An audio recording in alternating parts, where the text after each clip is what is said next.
Arcane, written by Neospector, Chapter 7.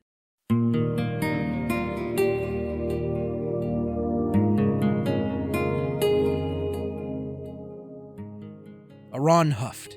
She knew that proving one's worth was crucial in the life of an honorable warrior. But Lyuva came back angry, Tyr had very obviously been crying, and even Xenon had been showing signs of some emotion. None, however, were exhausted. To gain a power like the Erdos, one had to be strong both physically and mentally. Since the first 4 people weren't being tested physically, the test had to be a test of the heart and mind. Beside her, Hayato had his eyes closed and was breathing slowly, meditating no doubt, calming himself for the test about to come. Truthfully, Aran was doing the same, just with her eyes open. Physical tests were only difficult to those lacking in spirit, but emotional tests almost always took a toll. Aran half wondered why Yuki came back smiling. The legendary hero and the samurai both made a noise of determination, and the two entered the portal.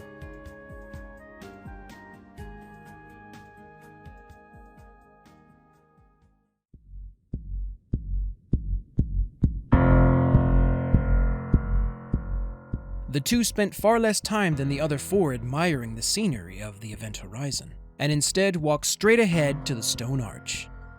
Aran noticed specifically that the arch was wrapped in the pulsing purple branches of the corrupted world tree.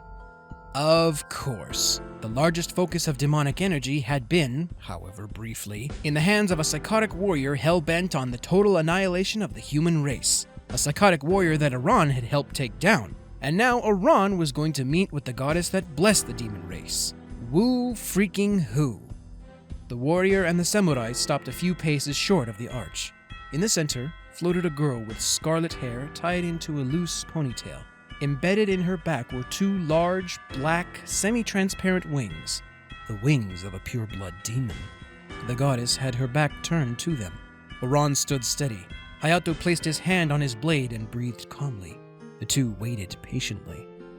If Maple World is a world of rules and order, the goddess finally said, Tynerum is a world of chaos and uncertainty.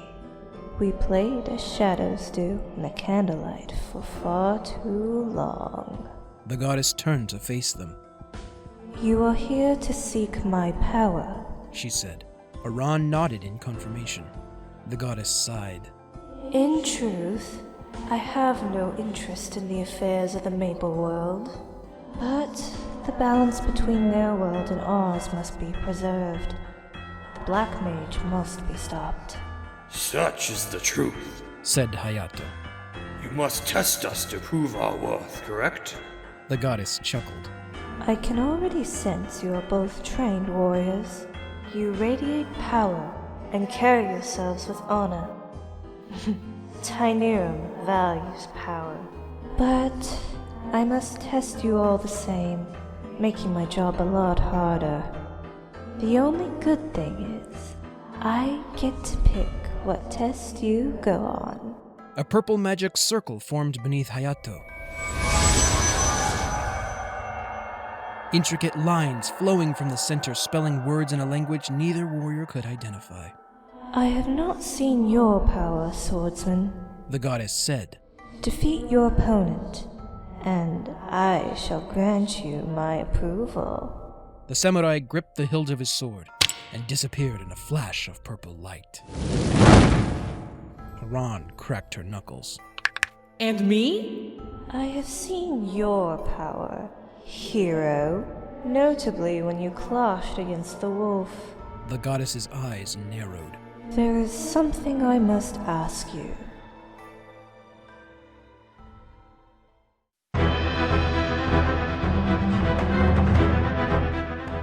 Hayato lifted his head to find himself in a large cavern.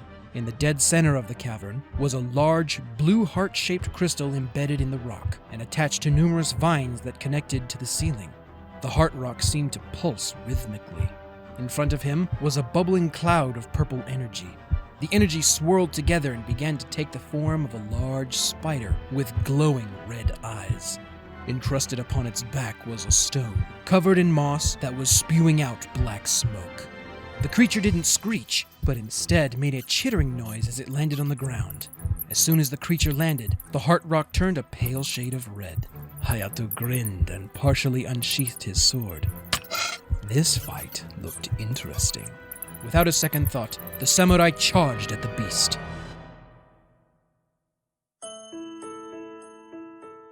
Aran sighed. Here it comes. She thought. Sappy emotional speeches and, oh, how was Damien in the fight? Oh, not bad, just a murderous mortal turned god ready to leech the life force out of everything, but other than that... What is your favorite color? Well, his parries could have used some work, but... Aran blinked. Wait, what? I asked what your favorite color is.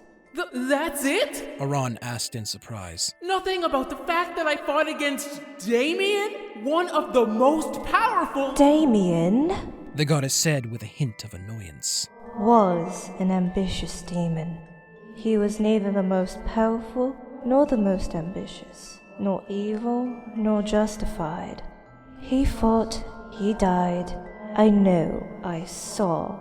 Aran opened her mouth, but the goddess continued. Further, I know everything about your fight. I know you beat Damien. I know you're strong. And like I said before, the Black Mage must be stopped. The goddess huffed. Which is why you don't need to prove yourself. The only reason I sent that swordsman off was because I had never seen his ability before. Tynerum values strength. I know you have strength, which is why my test for you is a simple question. Now, answer. Aran felt like protesting, arguing that she should be sent to kill some giant dragon or climb up the world tree in under a minute to prove her worth. But at the same time, Green. she finally said. The goddess snorted. What's so funny? Aran exclaimed. Nothing. It's just so simple. Green. The goddess chortled. Aran puffed and angrily tapped her foot. At the same time, she felt a twinge of relief that this wouldn't take an emotional toll. Hell, maybe she could even be friends with this goddess. Green. The goddess continued to snicker. Or maybe not. There was a flash of purple light, and Hayato was back in his original location beside Aran. The samurai sheathed his sword, turned to the goddess, and bowed. It is done, He said. Aran gave him a swift kick in the shins. Ow! Hayato exclaimed, and began hopping around in an undignified manner. What was that for? Shut up! Aran exclaimed. I need to hit something! Then hit something else. The samurai shouted as he dodged another kick. The goddess chuckled. You are certainly worthy of my power. Aran stopped fooling around and held out her hand. Just above her open palm, a purple stone materialized out of thin air. The warrior gripped the stone tightly. As the two warriors faded from the space, Aran could hear the goddess speaking once again. Good luck. You're going to need it.